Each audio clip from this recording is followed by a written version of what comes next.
améliorer sa santé ou rajeunir son corps en utilisant simplement ses pensées ou ses mots. Cela semble de la science-fiction. Piotr Garyaev, le fondateur de la génétique ondulatoire, a prouvé que c'est possible. Ces découvertes ont bouleversé notre compréhension de la façon dont la vie est structurée et comment nous pouvons la contrôler. Commençons par l'une des expériences les plus étonnantes qui a choqué la communauté scientifique. Les scientifiques n'en croyaient pas leurs yeux. Imaginez, l'ADN a été complètement retiré d'un œuf de tétard, le rendant sans vie. Mais dès que l'information génétique d'un tétard vivant a été transmise à cet œuf, l'incroyable s'est produit, il a repris vie. Progressivement, des tissus ont commencé à s'y développer, des muscles, des nerfs, du sang sont apparus. Un nouveau tétard naissait littéralement de rien. Mais cela contredisait toutes les lois du développement de la matière vivante.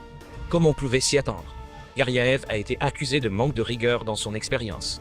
Cependant, des résultats similaires ont été obtenus peu de temps après par plusieurs laboratoires occidentaux, puis par des scientifiques chinois. Mais qu'est-ce qui se cachait derrière cette découverte et comment peut-elle changer notre vie? Nous le découvrirons ensuite. Et à la toute fin, nous tenterons de répondre à la question de savoir pourquoi la science officielle n'apprécie pas les découvertes de Piotr Garyaev.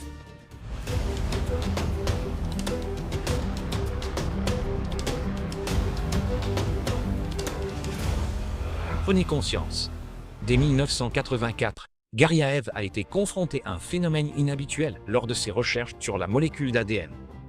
À l'aide d'un équipement spécial, l'ADN a été extrait de la cellule et déplacé dans différentes directions. Il s'est avéré que la molécule laissait derrière elle une trace ondulatoire, semblable à un hologramme. Cela a conduit le scientifique à penser que l'information héréditaire pourrait être transmise non seulement par la matière, mais aussi par les ondes. Mais si c'est le cas, alors cette information peut être lue à partir d'un organisme sain et utilisée pour traiter un organisme malade. C'est ainsi qu'est né le concept de la génétique ondulatoire. Les expériences de Garyaev sur la guérison de diverses maladies ont donné des résultats inattendus. Voici quelques-unes des expériences et découvertes les plus connues du scientifique. Les plus fantastiques seront à la fin de la vidéo. Premièrement, la restauration des organes détruits. Ce fut l'une des premières expériences de Garyaev. Le scientifique a décidé de tester son hypothèse sur des rats atteints de diabète sucré. À l'aide d'un laser, il a lu l'information génétique de jeunes rats en bonne santé, l'a ensuite transformé en rayonnement électromagnétique et a irradié quotidiennement les rats malades. Une semaine plus tard, les rats étaient complètement guéris. Et ce qui est étonnant, c'est que la guérison se produisait même lorsque le pancréas était détruit. C'est exactement cette expérience que Piotr Garyaev et ses collaborateurs ont menée à Toronto. Après seulement 2 semaines, les rats malades ont commencé à régénérer leurs glandes. Les résultats se sont répétés encore et encore, confirmant l'incroyable. L'information peut être transmise d'un organisme à un autre, initiant la régénération. Deuxièmement, la régénération des dents. Dans l'expérience suivante, le scientifique a tenté de faire pousser une nouvelle dent à un chien en utilisant l'information provenant du germe d'une dent saine. Le processus a pris 9 mois, mais au final, la nouvelle dent a poussé précisément dans la zone qui était régulièrement irradiée, tandis que la zone de contrôle est restée inchangée. Les résultats sensationnels de cette expérience ont été décrits dans le journal of DNA de CIFERM en 2018. Mais ce n'est pas tout. L'une des patientes de Garyaev, une femme de 60 ans, a soudainement commencé à se plaindre de douleurs à la mâchoire 3 mois après des séances de traitement ondulatoire pour le diabète. La radiographie a montré que 3 nouvelles dents avaient poussé. La suite est encore plus intéressante. Troisièmement, la musique des gènes, la mélodie de la santé. Saviez-vous que les gènes émettent leur propre mélodie? L'une des idées les plus fascinantes de Piotr Garyaev est que nos gènes peuvent produire des sons. Imaginez, à l'intérieur de chaque cellule de votre corps joue une mélodie qui reflète son état. Chaque molécule d'ADN a la sienne. Cette musique des gènes contient non seulement des informations sur la santé, mais aussi les moyens de la restaurer. Et ce qui est important, c'est que cette mélodie permet de détecter une maladie avant même qu'elle ne se manifeste. Avez-vous peut-être déjà trouvé et écouté les matrices de Garyaev? Partagez votre expérience dans les commentaires, et si vous n'en avez pas, nous vous recommandons d'écouter. Nous avons mis en ligne une de ces matrices sur notre chaîne Telegram. Le lien sera dans la description. Quatrièmement, l'expérience avec les matrices verbales. Qui ne connaît pas la phrase « au commencement était le verbe ». Le créateur de la génétique ondulatoire, Piotr Garyaev, affirmait que ce n'était pas seulement une belle métaphore, mais l'un des principes fondamentaux de la construction du monde. Il a supposé que les vibrations sonores pouvaient influencer directement la structure de l'ADN et a créé des matrices verbales, des enregistrements sonores spéciaux basés sur les fréquences émises par les gènes. Ces enregistrements étaient destinés à des patients atteints de diverses maladies. Les résultats ont été stupéfiants. Les patients atteints de maladies chroniques ont signalé une amélioration de leur bien-être général. Chez les personnes ayant des problèmes de vision, une restauration partielle de la vue a été observée. Garyaev a réussi à prouver expérimentalement que les formes pensées et les matrices vocales agissent sur le génome d'un organisme vivant. De plus, cela fonctionne même sur les plantes. Voici une des expériences les plus étonnantes. Les plantes de l'expérience, des graines d'orge et de blé, ont reçu une forte dose de radiation. Leur appareil génétique était pratiquement détruit. Les graines ont été déclarées non viables, avec une germination nulle. Les plantes affectées recevaient constamment des informations verbales en plusieurs langues. On leur a transmis des formes pensées visant à restaurer le génome. Les plantes nous écoutaient, notait Garyaev. Sur 1000 de leurs graines, ils ont montré que l'appareil génétique était corrigé. Qu'en penses-tu, Elon Musk? La conscience peut contrôler le métabolisme, croyait Garyaev. Il faut apprendre à converser avec soi-même, avec ses organes. On peut par la parole et sa propre pensée se corriger. Éliminer toutes les maladies, se protéger des virus et des bactéries. Cinquièmement, le langage humain est identique à la structure du gène. C'est une autre idée étonnante du scientifique. De la même manière qu'un texte est composé de mots, et un texte à son tour de lettres, notre série chromosomique est tissée de combinaisons de mots. De plus, peu importe aux gènes que nous parlions chinois, anglais ou russe, ils perçoivent l'information dans n'importe quelle langue. Selon Garyaev, le langage humain est un matériau quasi-génétique, similaire à la structure d'un gène. C'est sur cela que repose l'immense pouvoir de la prière. C'est pourquoi les incantations des guérisseurs sont si efficaces. La pensée, transformée en parole, se concrétise, se matérialise. Avez-vous entendu parler d'un phénomène tel que les stigmates? Ce sont des marques sur les mains des croyants qui apparaissent suite à une très forte empathie pour le Christ crucifié. Ces marques rappellent justement celles qui restent sur le corps d'une personne crucifiée. Mais les stigmates apparaissaient aussi chez des gens simplement trop absorbés émotionnellement par une pensée ou une idée.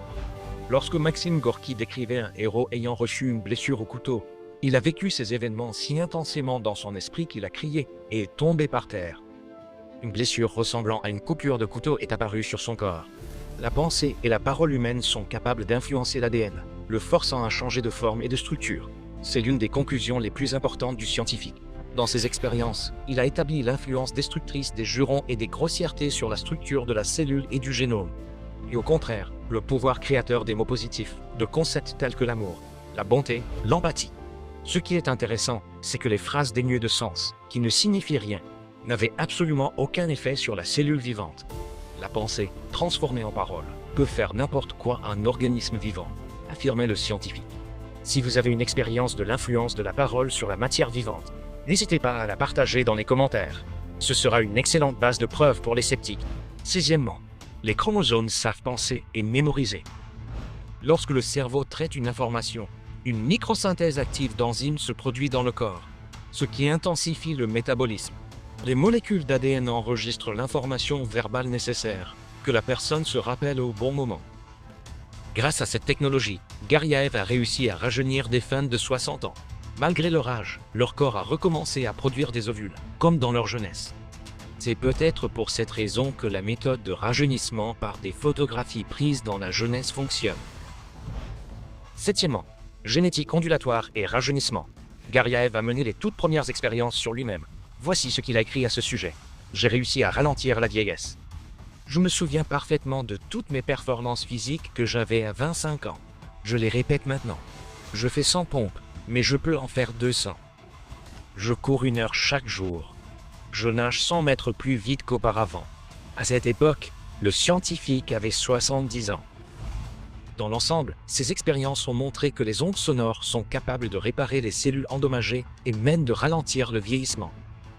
L'un des participants à l'expérience, un homme de 50 ans, a remarqué après 3 mois de thérapie par matrice vocale que ses cheveux gris commençaient à retrouver leur couleur naturelle, que sa peau paraissait plus jeune et que son niveau d'énergie et d'endurance avait considérablement augmenté. Cette expérience est devenue une autre confirmation que notre corps répond à l'information ondulatoire. Bien sûr, ce n'est qu'un début. En utilisant toutes ces connaissances, il sera possible à l'avenir de régénérer n'importe quel organe, de contrôler tous les processus du corps. De la science-fiction? Mais il est connu depuis longtemps qu'il existe des organismes vivants capables de régénérer n'importe quelle partie de leur corps.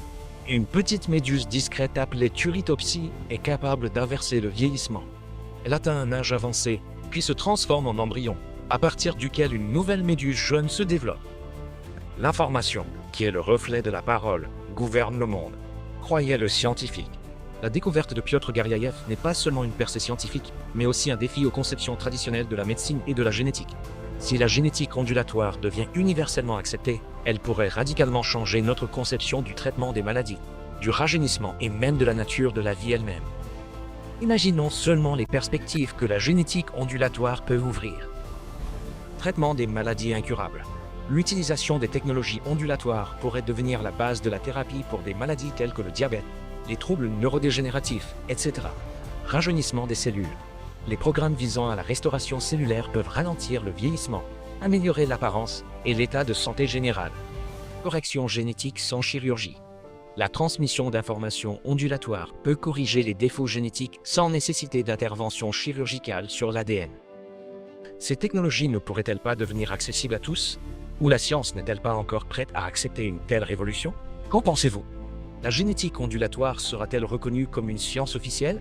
Croyez-vous que nos pensées et nos mots peuvent changer notre corps et notre esprit? Écrivez votre opinion dans les commentaires.